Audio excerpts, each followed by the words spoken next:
Good afternoon, evening, whatever you want to call it. That was a crazy intro. Hello on Instagram, by the way. Hello, Dave. Appreciate you being here. I know it's late back here in the UK. Welcome to Talk Wrestling here on the Jeff Meacham Network, on the Greg Cherry brand, on the No DQ channel, on the Noah Foster channel, on the Cleaver Colin Andrews channel, on, let's see, where am I at here today? On my Facebook, on the group Facebook, on my Twitter, and yes, for the first time on Instagram with the presentation of Talk Wrestling. Here he is, the shirt, the logo, everything. There it is.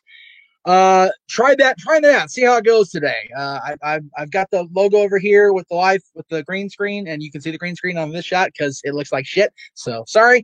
Okay. Okay, so let me get to the comments first of all before I do anything else, because that's what I do.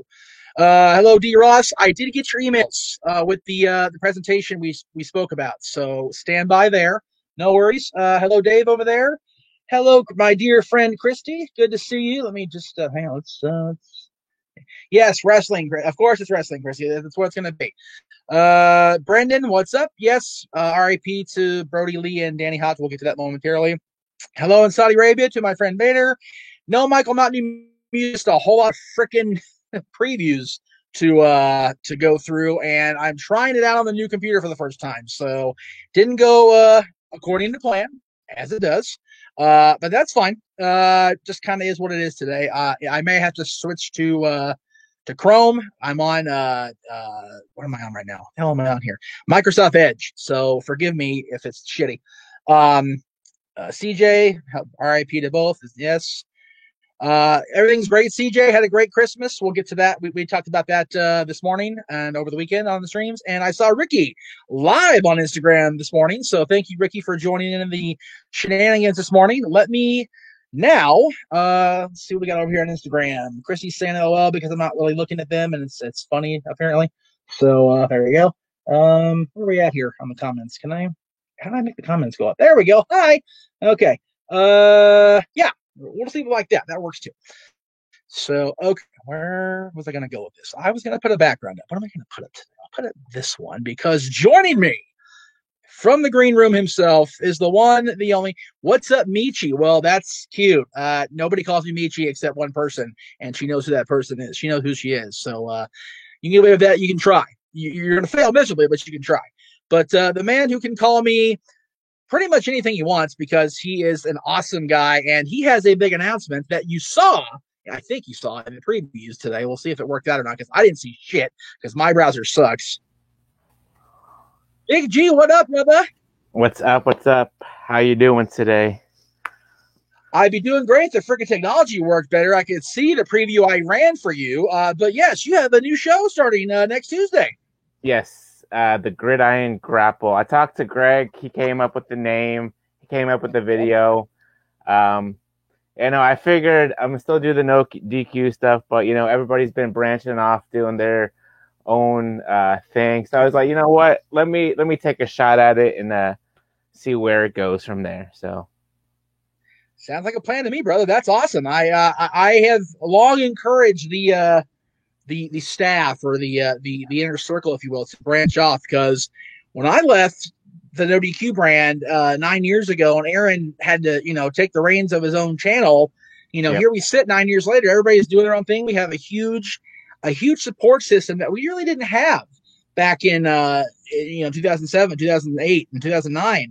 He and I against the world, as it's been since 2002. I mean, really, it's been he and I with various tag team partners along the way. But now we've got this incredible system in place. I'm so happy that Greg has his own channel, that Aaron's got this great team assembled, and that you guys can branch off. Greg's got his own thing now, and got a big show coming Wednesday for Mr. Cherry. Let's not discount it. I had a preview for that because he's keeping things so secretive about this damn bracket he's putting together. I'm kind of scared. Not gonna lie. But that'll be Wednesday again at this time slot. 6 p.m. 3 Pacific, and Lisa is watching in Canada, so all is well in the Jeff Meacham world with Lisa watching. Feel free to come in. Let me go ahead and send you the invite now before I forget because my brain is still fried from Christmas. It was a long Christmas. Like, it was good. I had a lot of good stuff and quality family time. Don't get me wrong, but my goodness, Christmas seemed like it took a week. Yeah. Just it came and went pretty much. Yeah, it's funny. I said it on Friday. It was a very 2020 Christmas. We'll just leave it at that. It was one of those things. But I don't know if you saw the live stream this morning, G. I woke up yesterday to that stupid giant green screen back in its case and duct tape shut. So it's on its way back to Amazon now. So hopefully by next Monday, find me. We shall see. So we will see. I have a question for you in the chat room, Big G, from Michael Gonzalez. Is there a link to your channel that I can put up for all to see? There is. It's not a custom link yet, but We'll get there. Let me do that for you real quick. By the way, everybody on Instagram who can hear Big G and not see Big G, I haven't worked out that shit. I have no idea what the hell I'm doing to link those two because streamers let me do Instagram. So that's it. Talk to StreamYard. It's just them. I got nothing. So, but you guys are here. You're still here in the chat. So God bless you for sticking around. I appreciate it. Let's see. While Big G is typing in the link, let me get to the comments here. Hello, Carl Zion. Carl Zion, good to see you, sir. Always a pleasure. Let's see. D. Ross, of course, is RIP to Brody. We will talk about Brody and Danny Hodge momentarily. We've got CJ saying hello to you, Big G. We've got JJ saying hi to everybody. And yes, Christmas was tiring, CJ, for sure. And okay, so the elephant in the room, from Brendan. What the hell is going on in Pittsburgh, man? Like, all of a sudden,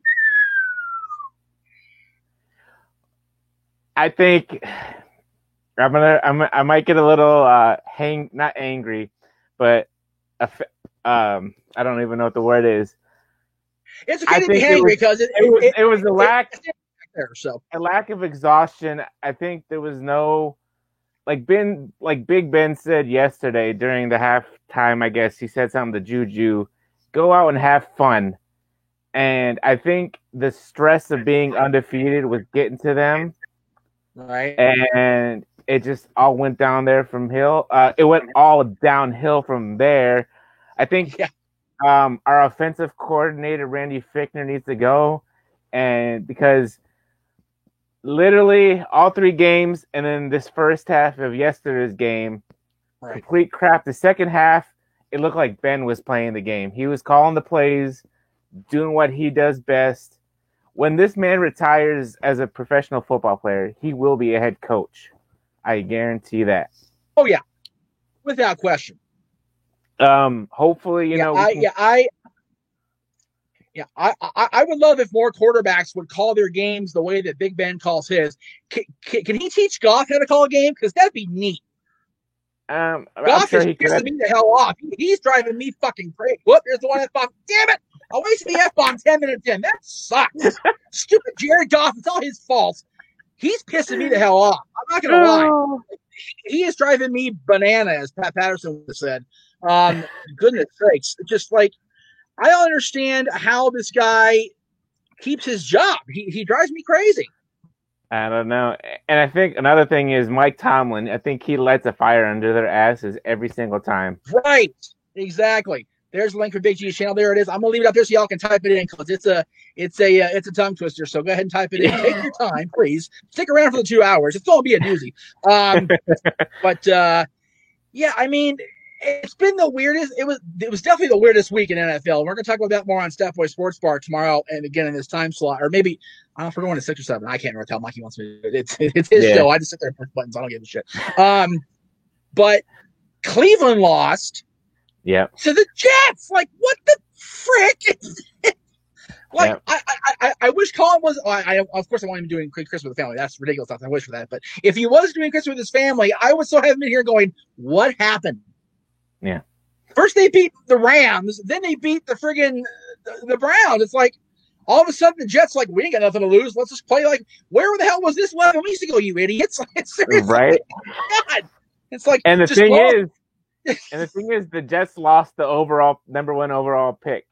Right, because they're trying to get their heads out of their asses. Now they blew it. Now they gave the freaking pick to Jacksonville, which I'm sure Tony Khan doesn't mind right now. But it's It's like, how do you play like shit for 13 weeks and then go, let's see what we can do about this? Come on. Yeah. Oh my goodness. And then the best part is, because of the way the NFC East went, the Cowboys have a chance to win the division next week. Right? That's It's all going to come down to next week for you guys. the really shitty part is, not only do we have to win, but we have to rely on Philadelphia to get the friggin' job done. It's like, I got to root for the Eagles. Oh, my God. Who are they playing? The Eagles play Washington, and we play the Giants. So we have to beat. Oh, no, I'm sorry. Yeah, we have to beat the Giants, and Philadelphia's got to beat Washington. Oh my God! It's like it's just the worst possible weekend because we're all entangled in the same square of hell. Well, if we beat the Browns next week Sunday, which I'm hoping we do, please do. Yeah, seriously, they'll be knocked out of the playoffs. Well, I don't necessarily want that. I know you guys do because you guys are the rivals or whatever. But like, yeah. I want Cleveland's had such a good year, and so have you guys. I want you both to go as far as you can. If it's next Sunday, so be it. But you know, I just the fact that the Jets are all of a sudden a winning, like a 2 week in a row win team. The Cowboys have a chance to win the division, and Pittsburgh and Cleveland are both on the skid. I'm going, is this the most 2020 week of the year or what? Like, holy shit! Right? I was it's like, so thank crazy. God, Merry Christmas to me. Right? No kidding. So let me just see what we got here. Lon says, I'm echoing on your end, G, just so you know. What's up? How was your Christmas? What was your favorite Christmas gift you got ever? Oh, ever. Jiminy Christmas. Okay. My favorite Christmas gift I ever got ever was, see, I don't remember exactly when I got the set of gifts because my dad took me to WrestleMania and to Disney World in 2008 when Mania and Hall of Fame were in Orlando. I don't remember if I got that for Christmas or if I got that after I lost my job at Target in January. I don't remember when that was. Yeah. So I guess I can't count that by design. As crazy as it sounds, my favorite Christmas gift I got ever was the opportunity to propose to Dylan's mom in this living room on Christmas Eve night. Wow. and that's sentimental and sappy and complete bullshit, but I can't think of anything else that meant more to me off the top of my head. I mean, you know, I got some really cool stuff this year. I mentioned on the stream earlier, I got my first ever piece of Back to the Future merchandise that wasn't the movies or the animated series. Because I got the ornament and I got the board. Dylan got the board game, so that was kind of cool this year. But you know, cool. You know what? Honestly, I will say this to play it safe. Besides the proposal, which I you know, again, long term thinking, that's, you know, it got me Dylan, and that's great. Professionally, the greatest gift I ever got was subscribing to Xbox podcast, because it was on that podcast I heard the commercial for Anchor, which led me to my own channel, which led me to Here I Sit. So there you go. I guess that's the safe answer. We'll go with that. What about you, G? There you go. Well, me and Virtue actually did a video 3 weeks ago, no, maybe 2 weeks ago for Vito's channel about the top 5 Christmas gifts. Oh, jeez. And we did, you know, we went back and forth, and obviously my number one answer was my proposal last year for Christmas. Attaboy. See, the me just proposal on Christmas Eve, everybody seals my gimmick. I see how it is. It's okay. So, now, but yeah. Now, honestly, like the funny thing about the proposal that night, her family took me out to this beautiful French restaurant down by Venice Beach. Because they all knew it was coming. She's the only one who didn't know, right? So yeah, they figured have a celebration without knowing what the celebration is for, just a Christmas dinner, right? I go into the proposal after this dinner, and at this dinner, I ordered the safest thing I could on our French menu: corn chowder. It's tame. It's mild, right? Corn chowder. No, it's the spiciest friggin' thing I ever ate in my entire life, including Popeye's chicken. And I'm sitting here, I'm going to my brother-in-law going, what the fuck am I doing? It's just like a good dinner. I'm gonna freaking have gas out of both ends, trying to propose to this girl. So I'm like, what do I do? He goes, order bread, lots of bread. So I'm just freaking chewing bread like it's Tic Tac, just to soften the spice. And Yeah. then the freaking hour and a half drive in Christmas Eve traffic from Venice Beach to here with Oh, my geez. soon to be mother and father-in-law. Oh my God, it was horrible. So, but the actual act of the proposal was awesome. So there That's you go. good. That's good. All right, enough of the sappy shit. There you go. Second Jet Black says, do you miss the days when people thought that Aleister Black would be a future world champion and main event star WWE? I don't think I ever really thought of Tommy End as a future world WWE champion. I never even saw that for him. I'm not saying that Aleister's not talented. I just never saw that guy as the world champion in the WWE. It never occurred to me that he would be that. NXT, absolutely, because he did it and he was a good NXT champion. But the WWE champion or the Universal champion, I didn't see that for him. I could see him as a mid. The most I could see him was the mid card champ. You know, US. I see US or you know, a tag with Ricochet if that hadn't gone off the freaking deep end when Lesnar ricocheted and out of Saudi Arabia. So you know, it's honestly, I honestly am just like waiting until he finally goes, I'm done with you guys because you cast the aside, go after yourselves. Seriously, I'm waiting for it. Yeah. So Psycho Jet, like, you know, I miss the days when you would super chat more than just Aaron shows. I miss those days. Anyway, love you, brother. Brandon says, I want a Village stable. The biker is my fave. Oh, well, talk to the Undertaker. He has a biker gimmick, so there you go. Chris says Dwayne Haskins release was a surprise. That was a surprise. I agree. That was interesting. So we'll see how that plays out, I guess, going forward. CJ says, speaking of NFL coaches, back, you know, when we were doing that about 44 hours ago, other pro sports, do you think the coaches should wear the uniforms? No. We've had this discussion on my shows at least once, because I remember reading, I forget which book of Mick Foley's that Mick I think it was Foley is Good. I could be wrong there. Help me out, Foley fans, if you know. It'd be ridiculous. I think it's ridiculous that the MLB managers wear the uniforms. I think that looks silly. You notice more of them wearing the jackets more and more, not just the uniforms. If you notice, like a lot of the MLB managers are wearing the jackets over the jerseys because can you imagine, like, okay, I can't stand the guy, but so just to put him in a hideous situation, can you imagine that piece of shit Belichick on the sidelines with pads and a helmet on wearing his headset? You look even more than you already done, right?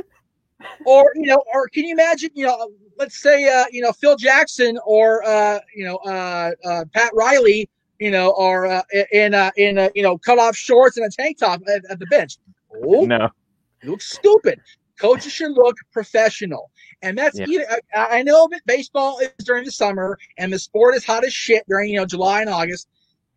At least some sort of like tracksuit or some sort of thing other than the actual uniforms. Because I am a Dodger fan, and I know I always talk about the Angels, but I'm a Dodger fan too. Seeing Tommy in that extra stretched out uniform, 81, 82, not so much. Not a good look, Granddad. Not a good look. So yeah, I would go away from that the other way completely. So thank you for asking, TJ. Could be worse. The Steelers could have lost to Washington. You know what? Shut up. We did lose to Washington. I know. I was to say they did. Exactly. Oh God. Michael Gonzalez says Jared Goff is the perfect example of a player that is paid so much money that no matter how bad he plays, they will never bench him.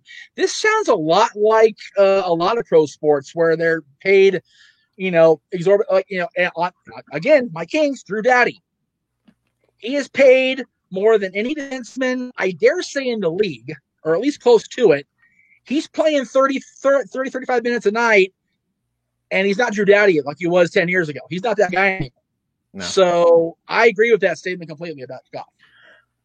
Absolutely. I was surprised Tomlin hadn't benched Big Ben yet, but, you know, he's got a lot of faith in him. So,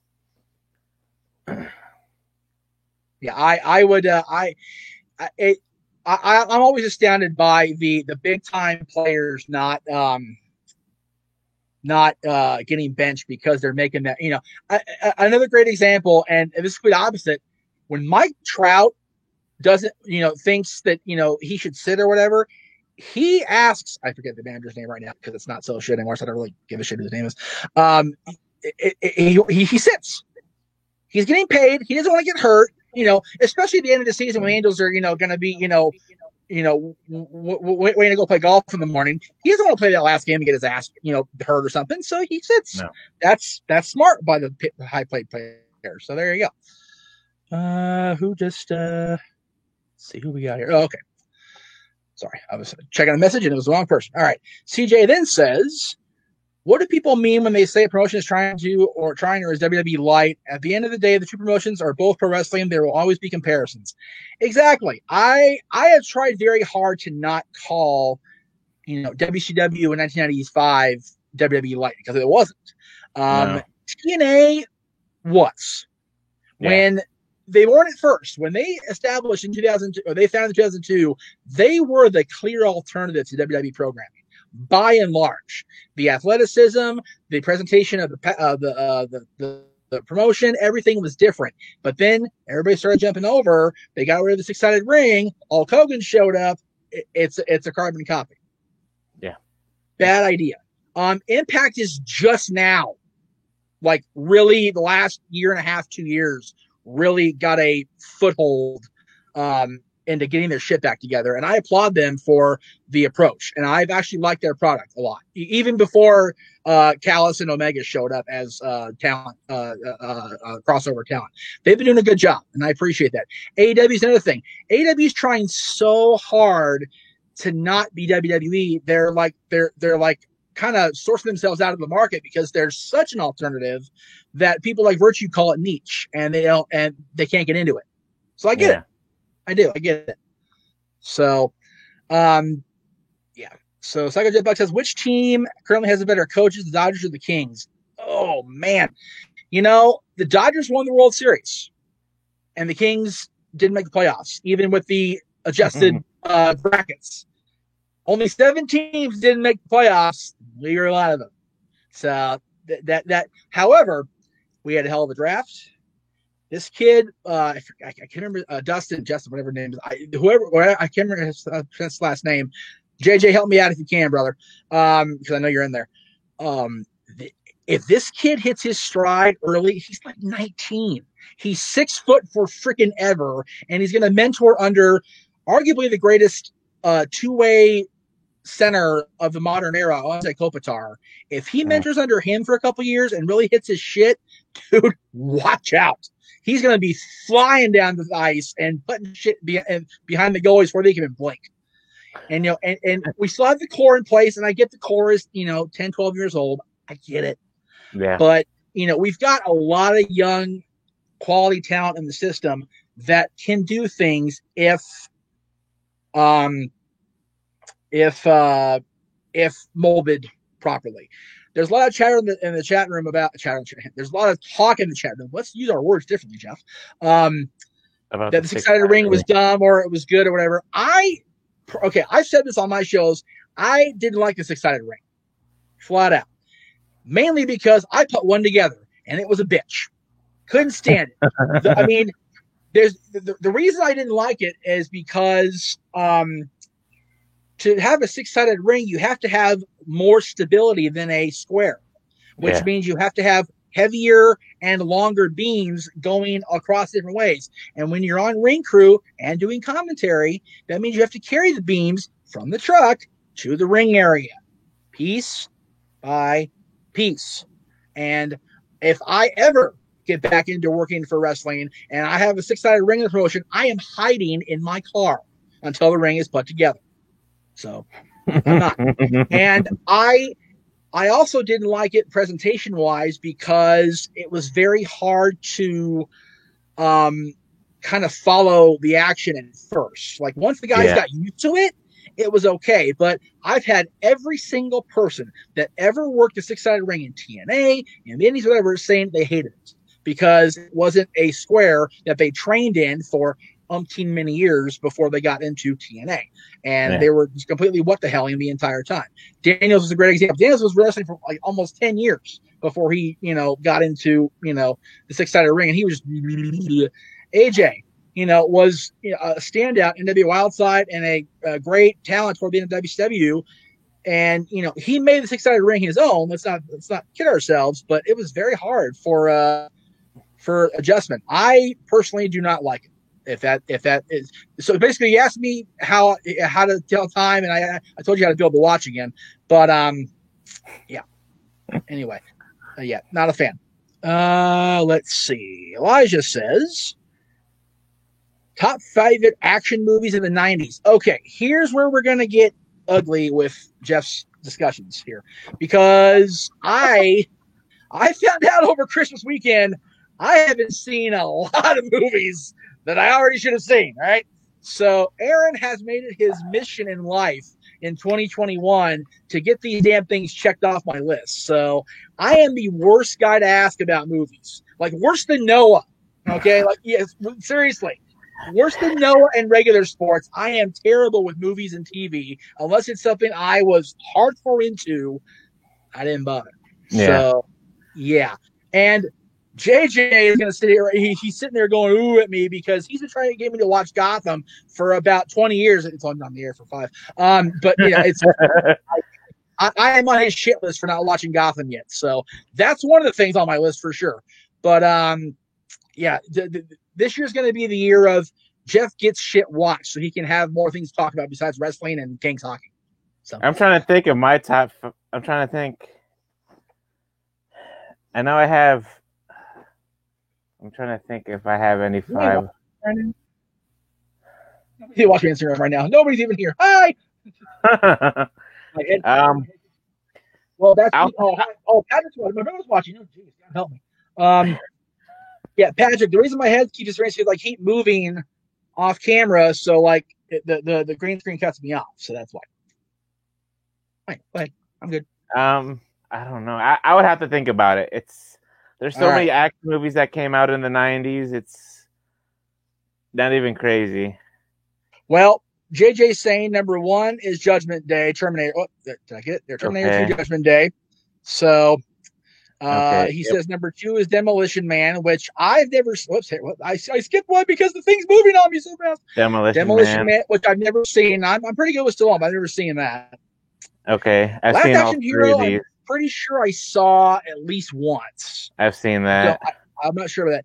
Speed I haven't watched because I heard it was so shitty, so I purposely didn't watch it. And then Point Break was sweet. I did see those. I'm gonna copy JJ. Those are my top 5. I've seen all 5 of them, and I think that's a good order. There we go. And Lisa says, I know every movie I've ever told you about you haven't seen. Yeah, Lisa, to her credit, showed me that The Crow was accessible on part video. And so I finally got to watch The Crow for the first time this year. I'd never seen it. Okay. And I was like, okay, now I understand where Scott Hall and Andre got the idea for Sting. Got it. Totally get it. Yeah. 100% understand. All right, here's a good one. Michael says, favorite John Huber match or memory? Goodness sakes. Well, let's go ahead and get into that. For those of you living under a rock, we had 2 passings in the wrestling community this last over the weekend, unfortunately over Christmas and the day after. Danny Hodge, who was 88. If you've followed Jim Ross in his entire career, you've heard of Danny Hodge, probably the greatest junior heavyweight of the golden age of wrestling back in the early NWA days. This guy could wrestle his way out of a paper bag with it being wet. He's that good. He was that good, and he could till his almost dying day crush an apple with his bare hand. This guy was strong as shit. Like I would not want to shake his hand if I met him because I'd be afraid I'd lose function. He was that strong. An amazing wrestler and an amazing man. Let's not forget how awesome he was for the community of wrestling. And he, again, 88 is a long life and a full life, but it's never fun when somebody passes away. So that sucks. So our thoughts and prayers are with Danny Hodge, his family and his friends and his many admirers, of course, including Jim Ross, like I said. Oh my goodness, John Huber, Brody Lee, Luke Harper, just I went off on a journalist this morning. G, you were there for that this morning. But whatever happened, it was a lung thing, and from what we've found out over the course of the day, he's pretty much been in the hospital since the dog collar match 2 months ago. So it hasn't been a like, oh shit, all of a sudden. He's been hospitalized since the last time he wrestled. So it's still a horror. He's 41. He was 41 years old. That's never an age where somebody should pass away. That's terrible. No. I can't. More and more, the guys that, more so me, because I'm old as shit. The only person older than me in the group that me is Aaron and Virtue, I think, so far. So they've seen guys before me, but a lot of the guys I grew up watching are either dying or having really bad issues with medical stuff or whatever. So I'm very much feeling my mortality. Especially this year. I put together the freaking in memoriam video for Thursday's show. 37 graphics, man. 37 people this year. It's just ridiculous. In a year where we're not going anywhere, doing anything. What the hell? Right. How are we dying? This is ridiculous. We should be sitting home with our loved ones and taking care and breathing in clean air. And we're all freaking, it's terrible. Yeah. God, as far as my favorite memory, honestly, my favorite memory of John's, there's two of them. There was one, I forget when it was. You can probably remember it, I can, G, because your memory's more sure than mine, because you're not old as shit like I am. When he returned and rejoined Bray. I forget what show that was, but that No Mercy 2016. Okay. And was that the one? No, that wasn't the one in LA, because that was the following year. Okay. So No Mercy, when he rejoined Bray and pulled that hood off, that crowd popped like freaking Hulk Hogan and walked in there waving the American flag. I was like, holy shit. It was awesome. Great moment. My other one, of course, is when he was revealed as the Exalted One. That was so cool, because all of us who had been Luke Harper fans were like, yeah, Vince, you shit. What do you think of that? So it was just awesome to see him like, yeah, that's right. He showed up in AEW. What now, bitch? It was awesome. Yeah. So cool for him to do. I was so happy for him and happy for his family, because he wanted to get out for a long time, WWE. And this is not to shit on the company by any means, because I'm trying real hard not to do that. But this was basically Vince holding him hostage for the better part of a year. Yeah. And then he went, well, now that I'm gone, bye. Yeah. So it was awesome. Such a great moment for me. So those two definitely stand out for me for sure. Yeah. I went back on the network yesterday, because they have they had made a thing for him on the network, different things. And I went back and I watched the Wyatts versus the Shield back from Elimination Chamber 2014. That was, I think, just that match alone, they didn't have to even touch at the beginning of the match, and the crowd was going bonkers for them. Obviously, you mentioned it when he came out as the Exalted One. And, I mean, his last match against Cody, that dog collar match, it was... I had never seen a dog collar match before, and I was like, holy hell, they're just beating the holy hell out of each other. They rarely do them for a reason. Yeah. Like, I can't remember a more prominent one since Roddy and Valentine back in '83, and I was this big for that when I've seen it on tape, obviously. Yeah, I honestly think that was his best match, and that's saying something. I mean, if he was as sick as he was going in, and having his best match be his last match, yeah, shows you how good he was, man. And someone pointed out in the No DQ Facebook group, his first pinfall loss on TV and his last pinfall loss on TV were by Cody. Yeah, I thought that was an interesting little stat. Let's see here. We got Lisa says Hill versus the Wyatts with the next match. Yes, that is grossly forgotten because of the fact that it wasn't inside the chamber like we all hoped it would be. It was a damn good 6-man tag for sure. I loved it. Let's see. Ricky says my matches are the Shield versus the Wyatts at the chamber, and him and Dolph Ziggler. Again, him and Dolph Ziggler had a tremendous rivalry for the Intercontinental Championship. Again, grossly overlooked. No question about it. Always says Luke Harper versus John Cena. Again, you can't go wrong with John Cena versus fill in the blank for anybody's career stat. I mean, John just agree with everybody. He always has been, and I don't care what people say. If I'm called a kiss ass, so be it. Let's see. Carl says, or Carrie, excuse me. No, Carl, it's not, whatever. Says Luke versus Ziggler from TLC. We mentioned that. I tried to watch Being the Elite today. I couldn't get through it. I'm not going to lie. It was pretty hard. So I chose not to. Yeah. Follow the band's advice, Steve. Go watch Piper Valentine. Dude, we were supposed to do that for Rewind this month, and it just completely got thrown out because of circumstances beyond my control. Stupid technology. Go watch that shit. It is barbaric. Piper already went in with less hearing going in. He came out with worse hearing than he did going in. Valentine beat the shit out of him. Piper won the match. It was just there's a reason Valentine was sitting there subdued for that match with Brody and Cody. He was like, "Oh God, here we go again." Trust me. Yeah. Psycho J. I don't know what they're gonna do with the Dark Order. I mean, what do you do at this point? I mean, you've had this guy who's been the leader of the Exalted One, and he's been off TV for 2 months anyway, and they've become kind of a comedy act. Yeah. So I don't know what you do with them going forward. Do you keep the gimmick up, or do you try to salvage the personalities behind the characters and see what you can do? I don't know.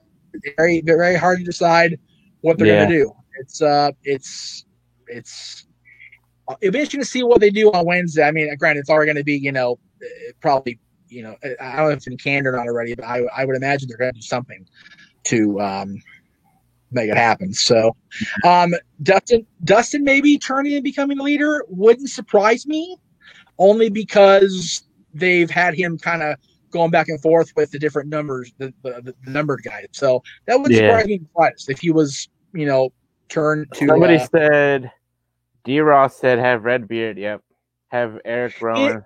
I wouldn't mind Rowan coming in and doing it. That'd be kind of cool, but it almost seems forced. Yeah. Right? Like they knew it would be. Right. Yeah. I get the need to feel like you have to pay tribute to John and to keep the Dark Order going, but neither one of those are really necessary in that context, if that makes any sense. Yeah, it makes sense. Makes sense. He says, "Hire Raven." You know what? I've said hire Raven since the beginning. I am such a huge fan of Scott Levy and his creative genius. Make him part of the Dark Order. Make him lead the Dark Order. I'm okay with that. There you go. That'd be cool.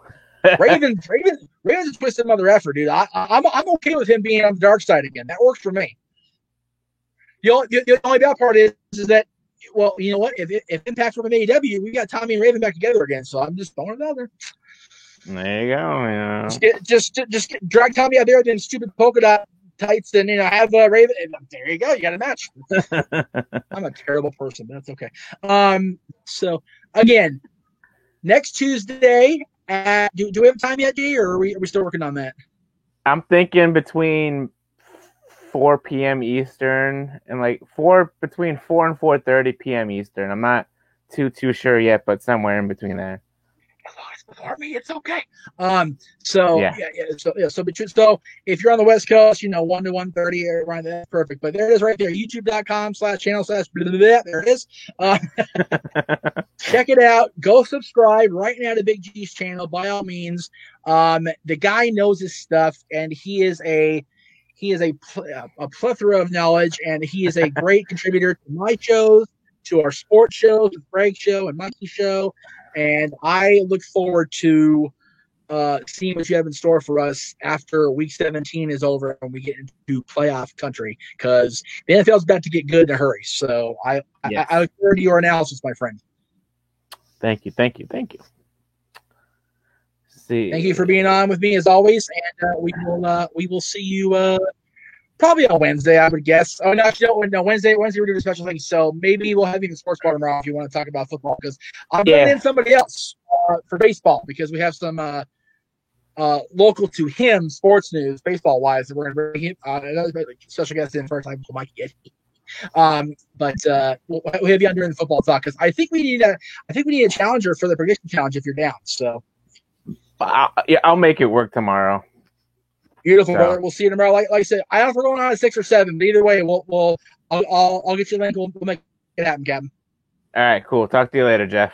Take it easy, brother. Be safe now. Bye. Yep. Bye. All right. There was G, everybody. Second.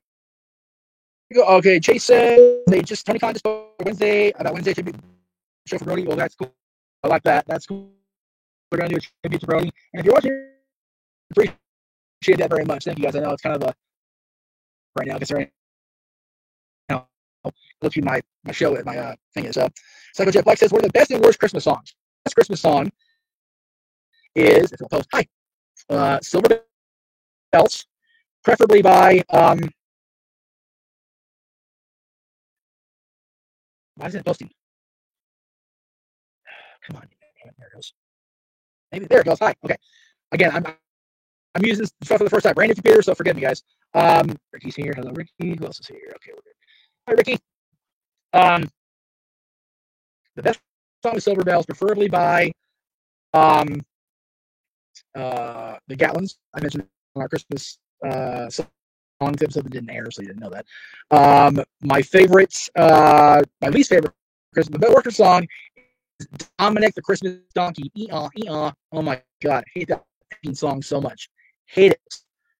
Okay, so we have a major glitch in the system. That's just freaking ducky. Okay. Let's try something else. Bear with me here. Where's my headset? Everything is topsy-turvy in Disneyland, in Disney World. Let's try this. Okay.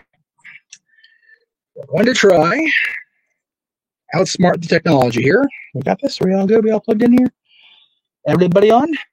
I hope so. Here we go.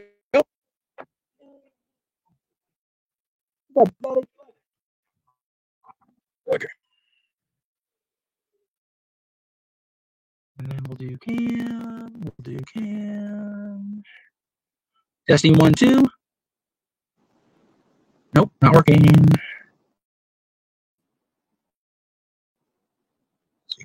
Come on.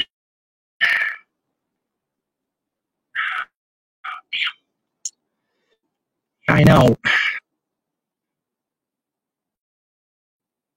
Nope. What does this mean? Yeah, I wanted to use the microphone. That's the whole point, dumbass. We're live, folks. Sorry, I know. I'm working on it. Hang on.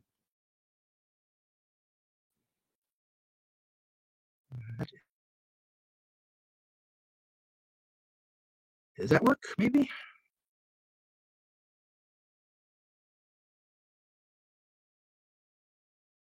Oh, Lord. Okay. Can you guys hear me at least? Maybe? Okay. If you guys can hear me, we'll go ahead and leave it like this. Here, let's try something else. I got an idea. I got an idea. Okay, what is this? This is 2. Okay, that's what I want to do here. Ugh. Yeah, you can hear me, but I can't hear you because I got the headset on. All right, check 1. I want the damn go away. Thank you. Hi. Damn it. Damn, this thing's pissing me off today. All right, let's try that. Audio.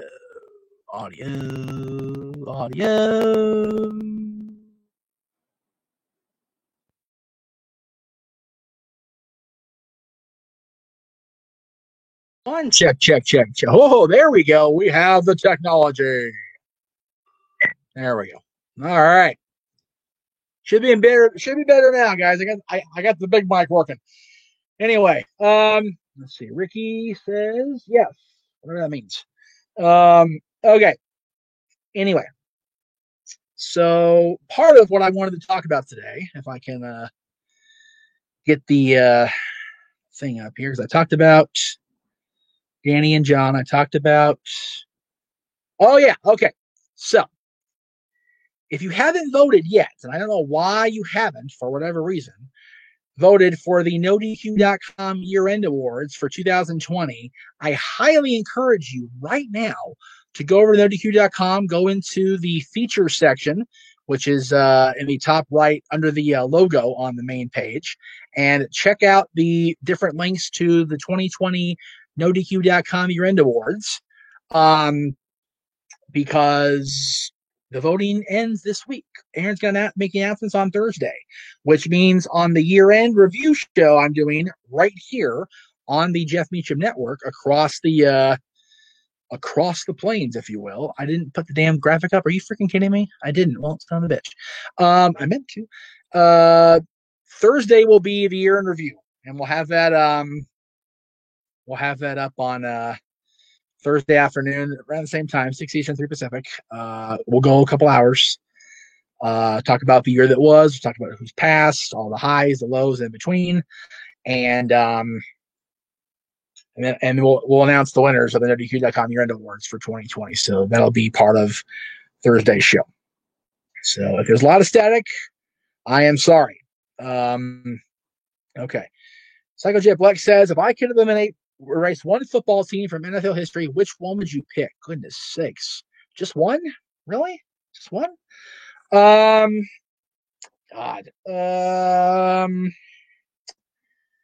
Let's go with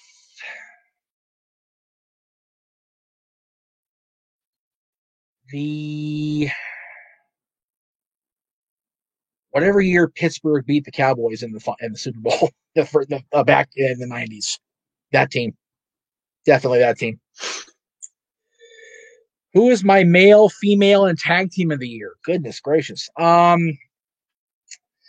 superstar of the year pick probably for 2020 on the NoDQ side. You know what? Let me not talk out of my rear because I'm notorious for that. I don't like being that guy.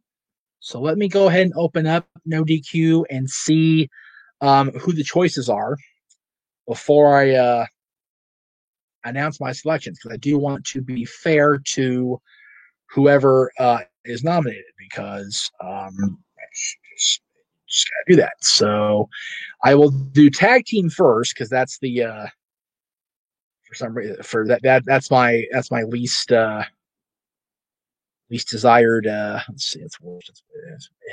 Jesus. All right, for the tag team of the year, I'm inclined to pick the Bucks off the top of my head because those are my boys. But I also know that there are a lot of great teams up this year. Honestly, of these 6 teams nominated for the NoDQ.com year-end award for Tag Team of the Year, we have the Young Bucks, FTR, Omega and Page, the Street Profits, Bayley and Sasha, and Cesaro and Nakamura. I honestly would go with the Street Profits at this point. They've had the best year in WWE. However, I will say that for the better part of the year, Bayley and Sasha were dominant.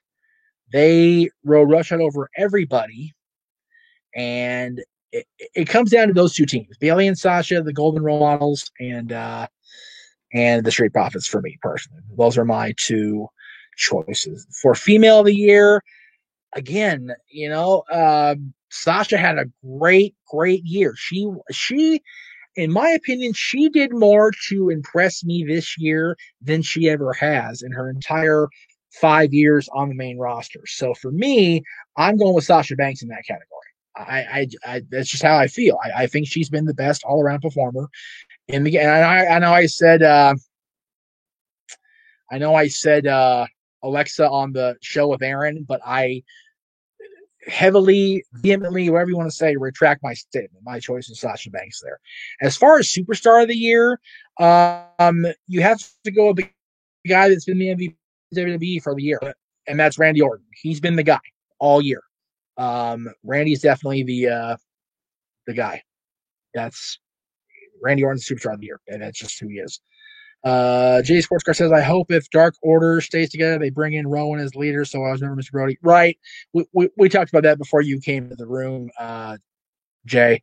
It'd be great to see the Dark Order stay together. I don't know if Rowan come in as the answer, though.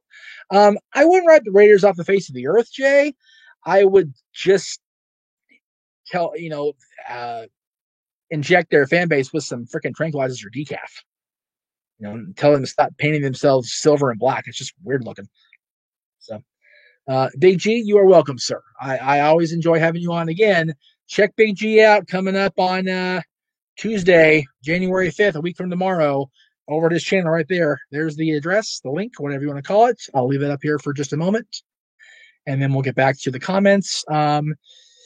Let's see. CJ says, I think it's about time to turn Bailey back to face. Agree. No, they've done so much good with her being bad and being a heel that to turn her babyface again would have to take a huge effort. And I disagree with that statement wholeheartedly. Absolutely.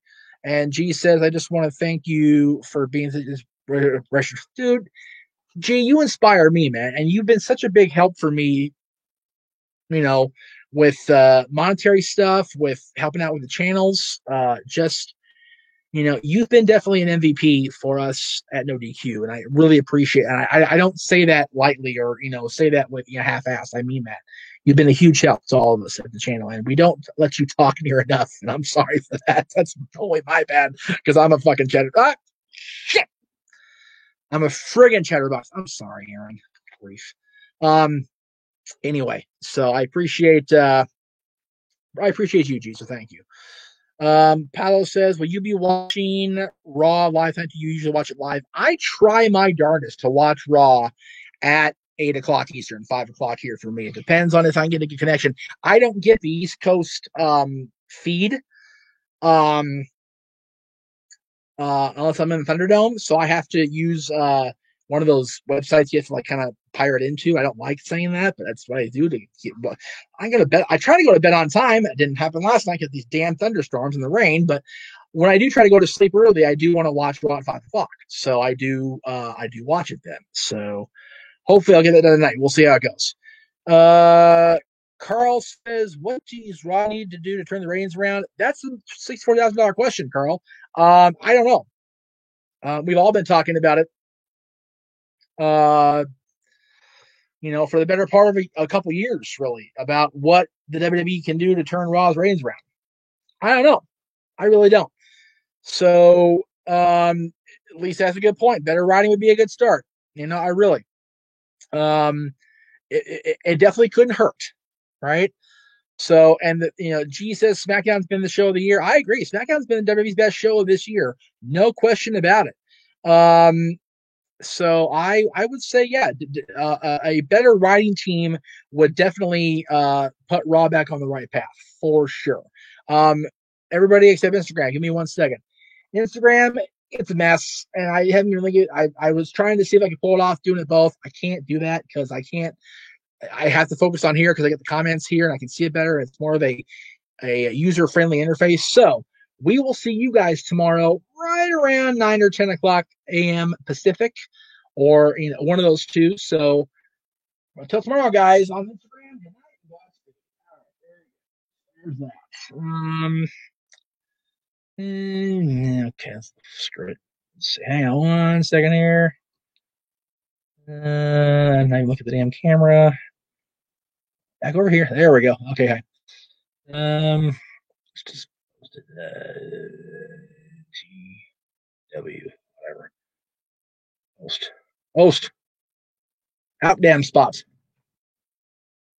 There we go. Okay, whatever. Let's see what we got here. Ricky, again, the problem with making Raw 2 hours is the ad thing. And that's really what it comes down to.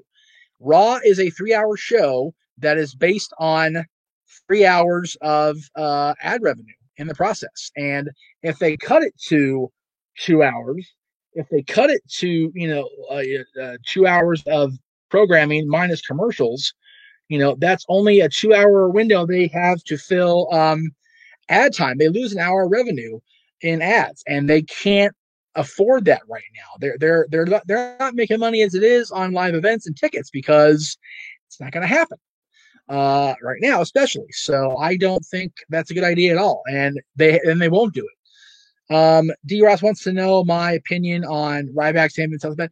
Dude, Ryan Reeves loves to talk out his rear end. He's proven that more than once. We had a shirt on the Greg Cherry brand Teespring designed for him, two actually for him, and I can't find either one of them. Greg, if you're watching, please put those shows. I will buy those shirts, especially the one I helped design.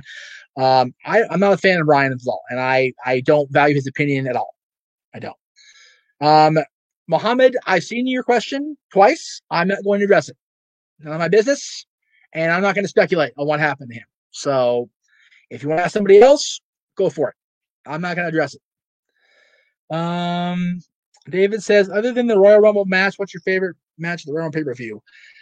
All time, my favorite Royal Rumble pay-per-view match that wasn't the Royal Rumble itself was the Hardys versus the Dudleys in the first ever tag team tables match. That match was something. I enjoyed it. Why is this light still on? I freaking glare in my eye. Wrong button. Damn it. Sorry, guys. There we go. Hi. I can see no more spots. Definitely Hardys Dudleys. That was a great.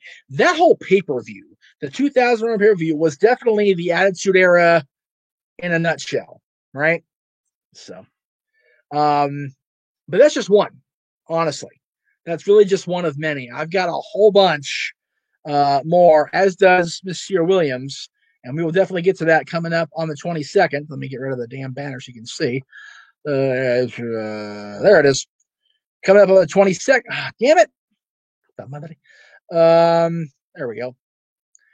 Friday the 22nd coming up on the channel on the Jeff Meacham Network. Dad's on Wrestling. Dad's always on Wrestling. We will have wrestling coverage on the 22nd. That'll be coming up for us. And as you saw before we came on the air, a lot of stuff coming up in January for JJ's channel, for us together, for Greg and I together, for Big G, for my Twitter, the special Twitter I was talking about this morning. And if you missed it, we're going to run the commercials again right now as we go into hour number 2. So stand by for that. Tripton says, do you think Big E will turn on New Day and win the Rumble? Possibly win the Rumble. I don't know about turn on the New Day. We'll see. Powell says, you're awesome, Jeff. Love hearing your thoughts on wrestling. It makes it a lot more fun to follow. Thank you, Powell. I appreciate that very much. Very much so. Psycho Jet Black, with the final comment of the first hour, says, would you rather fight 10 rat-sized spiders or 100 spider-sized rats? I'm going to pick option C, as Austin Aries did, and run for my friggin' life, Psycho Jet Black. So there you go. I ain't messing with that. Not happening. Nope. All right. Getting ready to go into hour number 2. So stand by and we'll get this thing kicked off. So we'll be right back after these brief commercial announcements.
Welcome back to hour 2 of Talk Wrestling here on the Jeff Meacher Network and across our affiliates, No DQ, the Greg Trey brand, Noah's channel, Foster's channel, Simple Man's channel, Colin's channel, everybody's. There we go.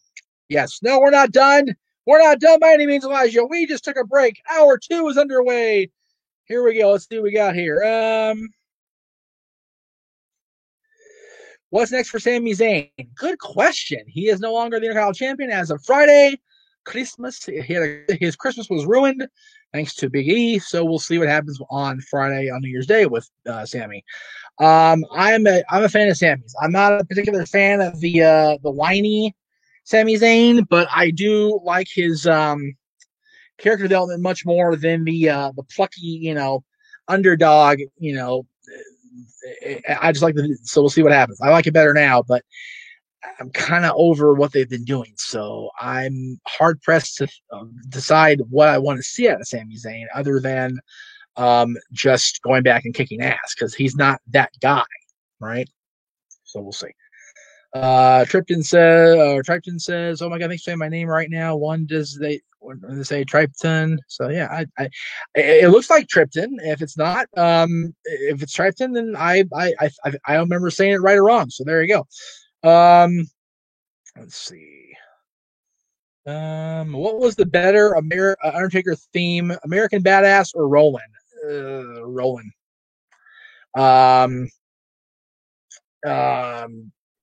Just I feel that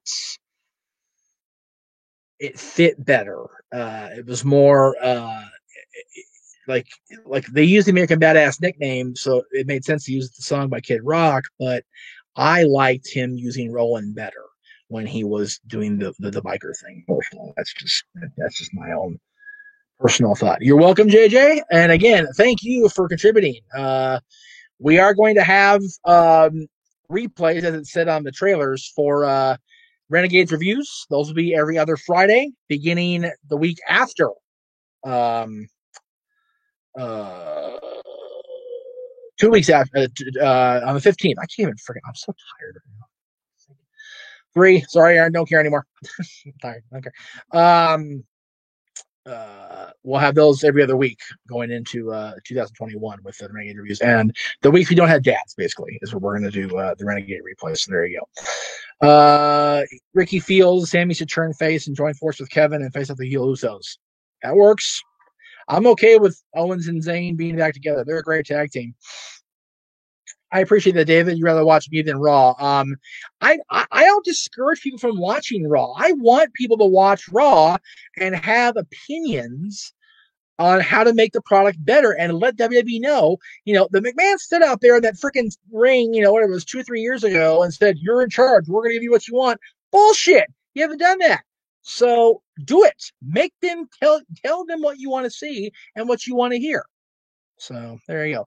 Joe says, "Love the old school feel of the commercials, Jeff." I appreciate that, brother. That's why I do them, because I enjoy the commercials of old too, and I like the coming attractions and feature presentation thing I found. I got dinged on the old one. I used the old one for so long because that was the one we had at Rocky Horror when I was working on cast there.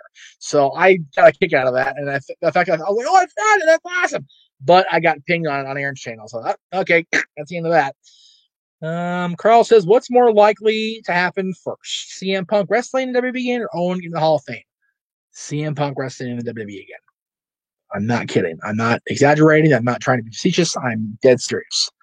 As long as Owen's widow and son have a say in Owen's inclusion in the Hall of Fame, we are going to get that. And I've said this so many times over the years, over this year in particular, since Dark Side of the Ring premiered, we, as a wrestling fandom, need to let that be.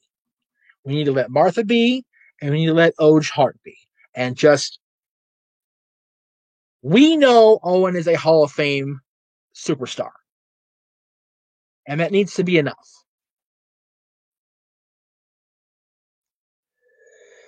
Let's see what we got here. Elijah says, "How do you feel about Russo saying Drew Gulak needs a character? Who are some guys or girls you need thinking the gimmick?" Wow, that's a whole show in itself. As far as Russo, Russo is right there. Gulak needs something more than he has, honestly. Psychojet Black says, what exactly do you do for a living? You don't have to tell us if you don't want to. This is what I do. This is what I do. Starting, I think, with this coming year will be the monetization of this channel on YouTube, on my channel. So the money will start happening finally. I was making money on the Anchor for a while, but they pulled the sponsorship because it was a year in and the trial was over. Some stupid shit. So they pulled it. So whatever. But this is it. This is what I do. And I also get a little help from the local government as far as house caretaking and whatnot around here. So that's what I do. Pal, we'll be watching this Rumble matches on Rewind this coming month. The pay-per-view watch-alongs are too long, and when I do the live ones, I get really tired and really worn out. And I noticed when I was doing them with Greg, the rewatches, it was just too much for me. So the Rumbles are an hour itself, right? So those are going to be long shows. Let's see here. I believe they do have different writers for Raw and SmackDown. Big G, I'm pretty sure they do. Let's see here. Would it be a good idea for WWE to turn either the first or last hour of Raw into a pre-post show? Nope. Again, they rely on the content of the shows for ad revenue, and if people are gonna tune in, they want to have live action. They don't want pre-show nonsense or post-show nonsense. They want to see the Raw show. So no.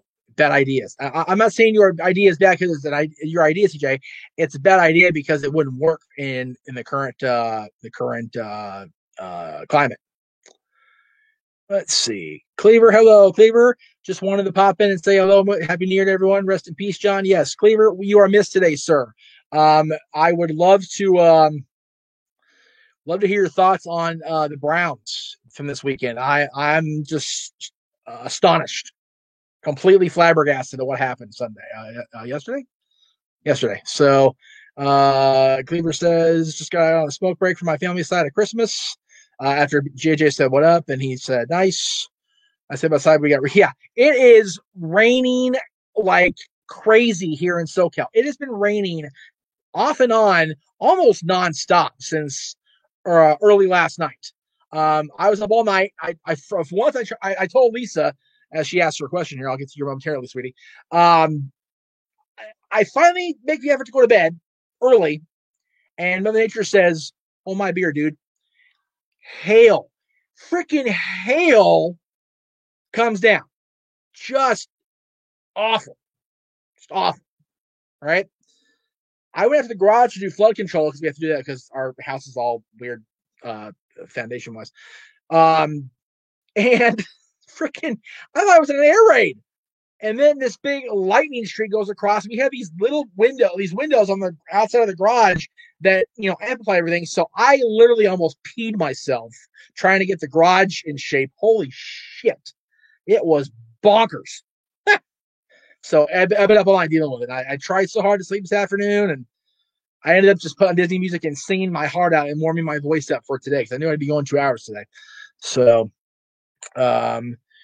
Lisa, surprise entrance and the returns in the Rumble. I mean, I always want to say John, but I don't think he's coming back this year, and I hate that because I love the reaction John Cena gets. I love it. It's great. But honestly, I don't know about surprises and returns because, as JJ points out, I hope we get a few in the live audience. I don't think they're really going to pull off a major thing without the audience there. Like, the Thunderdome is great. I love the experience. It's a cool deal. You and I have both been a part of it, at least, so you know.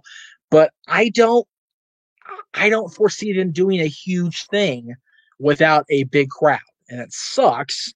The easy prediction, as JJ's pointing out, Goldberg, he's been in the talks. He's been on the bump and talking about going after Roman, so wouldn't surprise me there.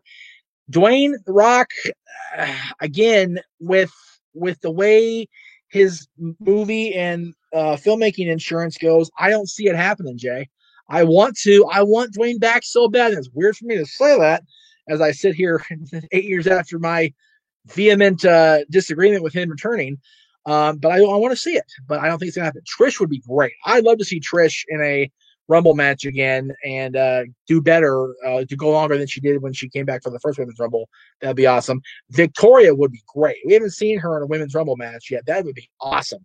Love Lisa Marie Varon and miss her greatly on WWE programming. She's awesome.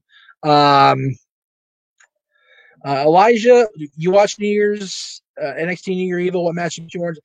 And I am not caught up on the product. I will definitely watch NXT this week and next week. I want to see what happens.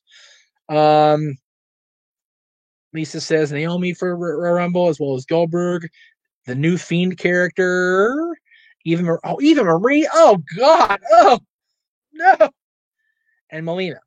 I love all that. Actually, no, I don't. I like Naomi, the new Fiend character, and Melina. I could do without Goldberg ever coming back ever again. Same with Eva Marie. God, oh Lord, help me, please. No,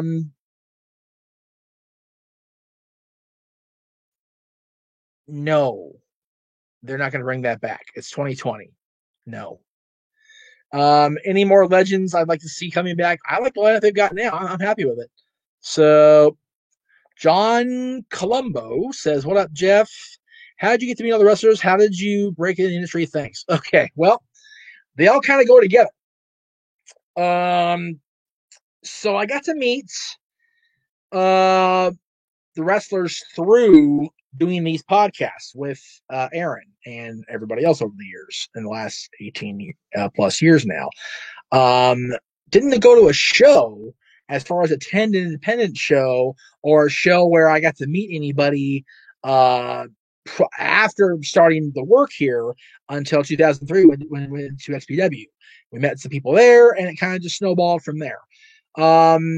When I started doing Talk Wrestling after the demise of XMB in 2006, we started Talk Wrestling in 2007.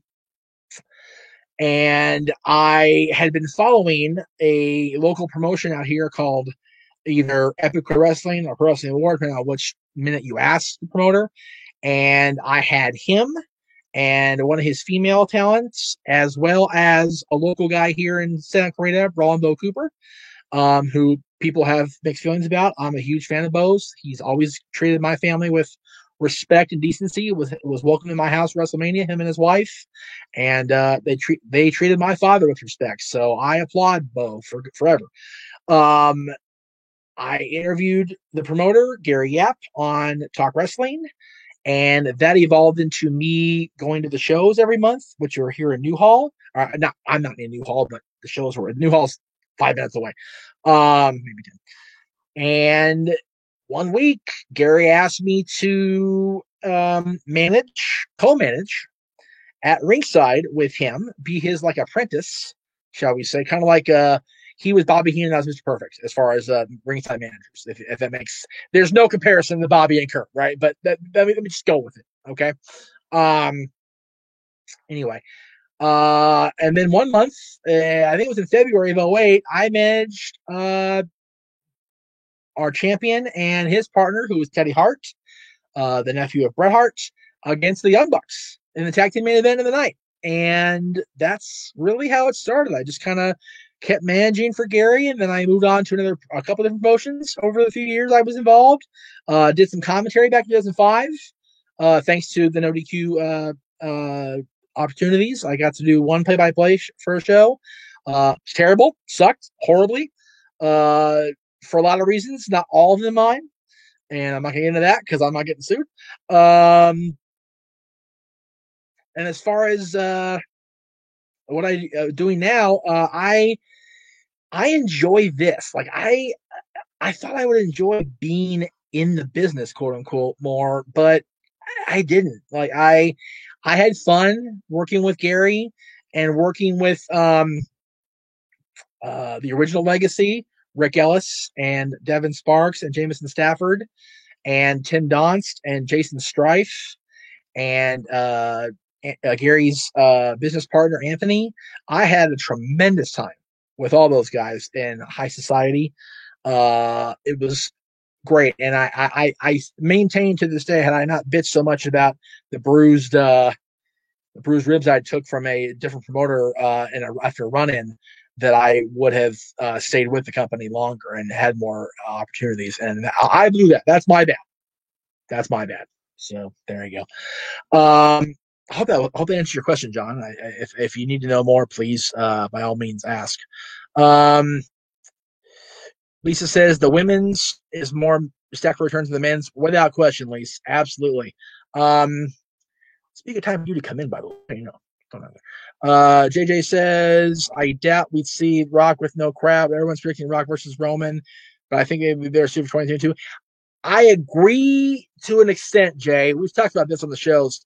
I think The Rock versus Roman is the ultimate end game to this program about Roman being the head of the table. But I can't see him stretching the whole other year. A whole other year is a long time to do this program, so I don't see it happening. But maybe we'll see. Psycho J Buck says Tessa Blanchard, X-Pac, Kane, Chris Master RVD. I'm pretty sure Sean Waltman's retired. I know Kane is not going to get back in the ring for anything major because he's doing the mayor thing. Masters, I haven't heard from Masters, so maybe. Tessa would be great. Love to see Tessa Blanchard involved, as long as she's got a clean record of integrity from the company. And of course, I always like seeing Rob Van Dam. That's my boy. Elijah says Melina, Victoria, Alicia Fox, Carlito, and Kane. I'm okay with everybody there except Alicia Fox. JJ knows my opinion about Alicia Fox because it's his too. So there you go. CJ says a lot of old timers believe referees should not be tall. Do you agree, disagree? That's your opinion. You know, I refereed a few times. I'm the tallest guy in the room. Referee is a thankless job. And you never know what's going to happen. So I don't really think referees should be taller than the participants, nor should managers. Dallas Page is a great example. He was taller than a lot of his guys, and he stood out unnecessarily. So I do agree with that opinion. They shouldn't be taller than the wrestlers. And maybe I'm antiquated, but that's just me. David says, what were your thoughts on Mr. Perfect turning back in 1992, turning face? I mean, do you think that was a good choice or a bad choice? Hindsight being what it is, bad choice. I was not a fan of Perfect being a babyface. I think the Mr. Perfect character by design is a cocky asshole. So him being a babyface was just weird, like very bizarre. Even turning against Bobby, it was still very weird. Let's see, I already answered that. Michael says, when do you plan on doing another interview like the one you did with Bagwell a few weeks ago? I have some feelers out there for different interviews. Probably won't be 4 hours like with Mark Bagwell, because Mark and I just get going, and you never know what's going to happen, right? So, but I am working on a few independent wrestling talents, as well as some other talents outside of wrestling that you've never heard of, and that I want to introduce you to here on this channel. I'm working on it. So stay tuned, Mike. Stay tuned, my friend. Powell says, do you think they will ever stop the Rumble, or at least stop meaning you will get a title shot at WrestleMania? No way. That's the perfect easy transition that they could have introduced, using the Royal Rumble match as a gateway. The hell? This thing. Okay, stop. There we go. Christ. I reset that damn phone. Now it's just going nuts. It's the easiest way to get to WrestleMania is win the Rumble. It's awesome. What is the best chicken sandwich I've ever eaten? My goodness. You know, I'm going to say a very unpopular opinion here, Psycho Jet Black. McDonald's artisan grilled chicken. Tasty. Love it. Let's see. Joe says, is there a video and documentation of these matches for your manager? Yes, I just don't know where they are online. I know Gary tagged me in one of them last year as a, or maybe he posted, he DM'd it at some point. They're out there. Just, you know, you have to look for them. I don't know where they are. I had them all at one point. I've got DVDs here that I don't know how to upload and make happen. So I don't know. Let's see. You know, Muhammad, how safe WWE going to do with both women's and men's Royal Rumble this coming year, especially with everything going on with COVID? It's a very good question that I don't have the answer to. I'd love to. I would love to see how they're going to pull that off. I'm curious myself. Thank you for asking, sir. Um, Lisa says it shouldn't matter if the referee is short, tall, man, women, as long as they do the job. Okay, sorry. I have an opinion. I have an opinion. There you go. Carl says 2021 inductees, Hall of Fame inductees. Okay, I've heard they're going to um just basically skip last year and move inductees to this year. So there you go.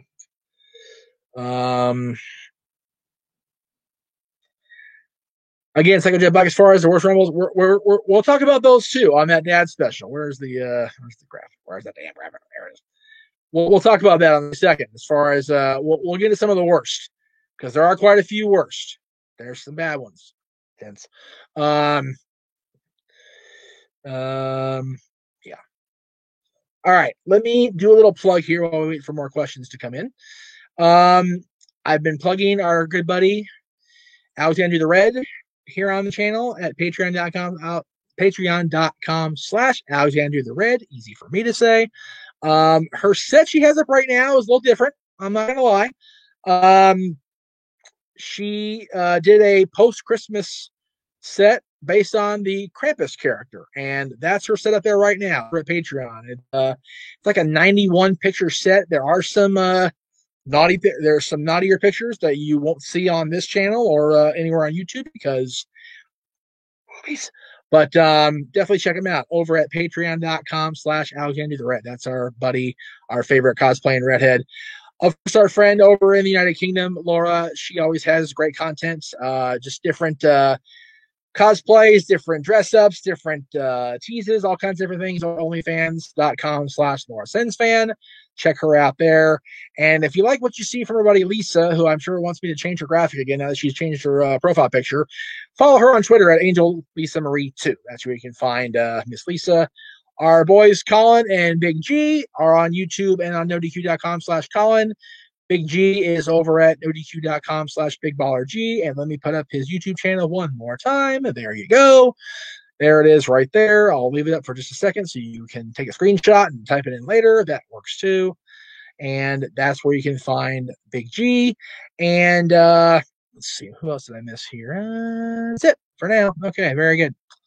Let me go ahead and take that off so you can see my charming face again. All right. There you go. Psycho J Buck says, what match or segment on pay-per-view that pissed you off so much it almost turned it off? Wow. On pay-per-view? Goodness. Damn, there's been quite a few. I'm not gonna lie. Let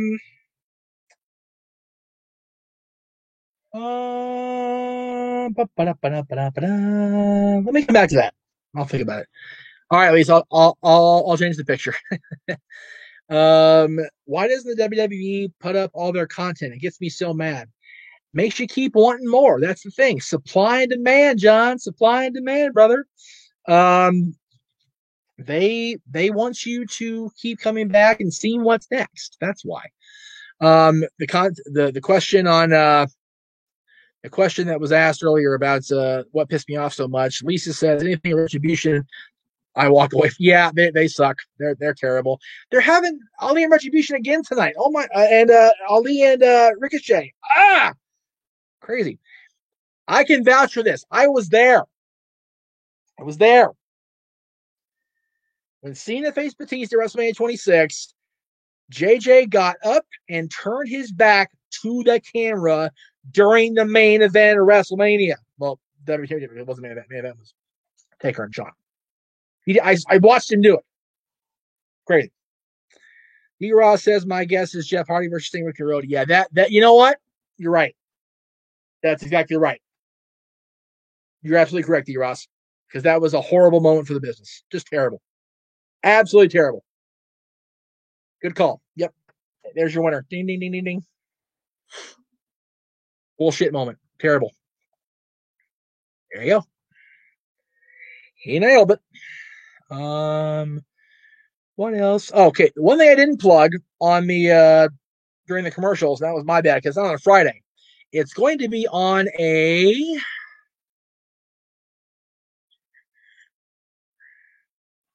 The hell day is that happening? Hang on a second, folks.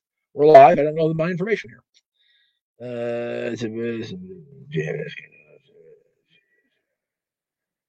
Okay, so the 14th, which is okay, so it's a Thursday.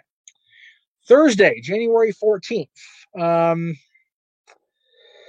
In addition to the 2005 Royal Rumble match that day, later that day, we will be going live on the Cassidy Teen Studios channel and this channel, the Jeff Beecham Network anyway, for a retrospective 10 years in the making. It's our 10th anniversary. The dads not always on wrestling. Just the dads that look at us so young, so full of P&V, just ready to take on the world one recording at a time. There we were, young Mr. Williams and myself, just ready to whoop that ass. JJ in his red, white, and blue TNA shirt. God bless him for that. Just a TNA fan through and through. And me in my not quite yet Stanley Cup champions Kings jersey. Although we were close. We were a year and a half out from that. Good. That was a good year. So that'll be on the 14th of January. So stay tuned for that coming up on both channels. That'll be awesome. Am I excited for Raw tonight, says Kevin. Nope. Don't really care. I'm going to watch because it's my job, but couldn't care less, honestly. Carl says, worst pay-per-view names of all time. I still cringe at bragging rights. Great Balls of Fire. Terrible year. A terrible show. Terrible logo, too. Hello. God, there's so many bad ones. Goodness sakes. What are your thoughts on Corpus Christi? Psycho Jet Black says, reputation as a terrible wrestling crowd. Do you think it's justified?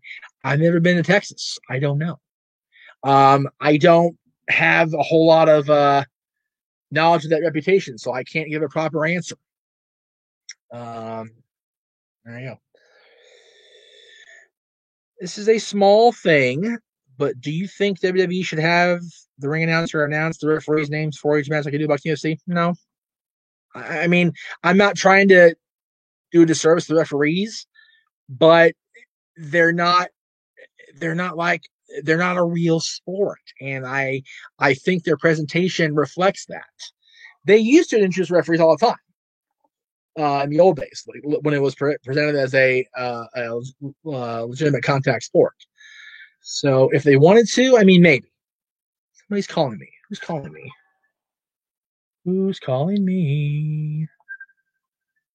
Somebody is calling me on the Facebook. The hell was that? That was weird. Y'all heard that ringing, right? I'm not going crazy.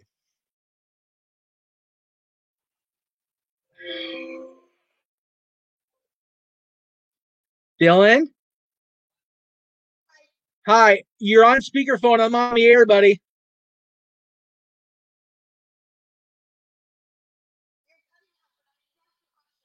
Okay, hang on 1 second, buddy. I'm on the air. Hang on a second, guys. Hang on 1 second. Sorry.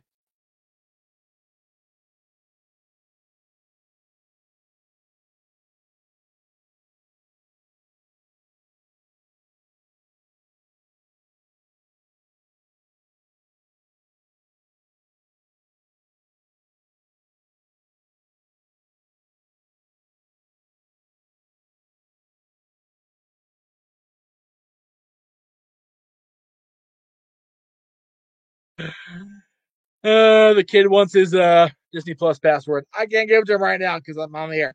So I told him I'd come back. All right, let's see here. So, do you think they'll do a 10 bell for John? Probably. It wouldn't surprise. I think they should. I think they should. Ricky's cringe moment as far as turning it off was Vince interviewing. If that was bad, and Melanie Pillman was really that was tough to watch. Absolutely. Would you rather delete Facebook or Twitter from existence? Says Psycho Jet Black. Neither. I mean, really. I've utilized both very much to my advantage in the last 10 years. So I say neither. I'd bring MySpace back in a more user-friendly interface like we had back in the day. I would love to have that to be. I haven't been on MySpace. I don't know what it looks like now, to be honest with you. But I enjoy my social. I enjoy having Facebook, Twitter, Instagram, and nothing else. I don't need any other bullshit or LinkedIn or whatever the hell. I don't need that crap. I've got what I've got, and I'm happy. So, yeah. Anyway, David, good night, my friend. Be safe.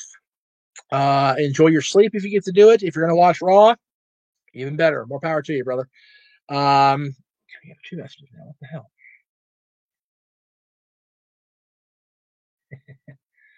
That's funny. Okay.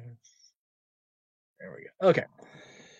All right. I think I'm going to wrap it up because I obviously need to get off the phone and get the boy his password for Disney. So let me do the plugs. One more. Do I see Keith Lee winning the Rumble?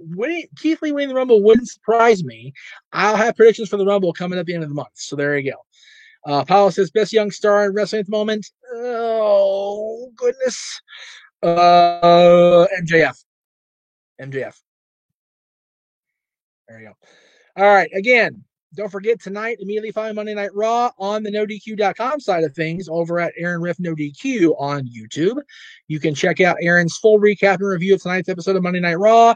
That's coming up at 11 o'clock Eastern or so, give or take a few minutes. That'll be on Aaron's side of things. And tomorrow, of course, we have Staff Boy Sports Bar. We'll have some MLB news, some NHL news. I'm not sure if Mikey knows NHL news, but we're going to give it to him. And we may have a couple of special guests come into the sports bar to do some commentary with us. So stay tuned for that coming up tomorrow night around at either 6 or 7 each. I don't remember which. Nobody's bought me Goldberg merchandise yet. Psycho Jet Black, they know better. All right. So, again, guys, I appreciate it very much. That's it. So I appreciate everybody being involved in today's show. And, yeah, I mean, thank you all for this year. I mean, I'm going to talk more about it Thursday and Friday, but thank you all so very much for this entire year of tuning into Talk Wrestling and everything we've done on the channel here on NoDQ, on my channel, on Greg's channel. It's been tremendous to have you guys along for the ride. It really has. I really appreciate it very much. So tune in starting, Friday, our anniversary show here on the JPG Network. And we'll be around for that at, again, 6 Eastern, 3 Pacific. So thank you guys very, very much. It is mucho, mucho appreciated that you guys were along for the ride today. And we will see you next time right here on Talk Wrestling.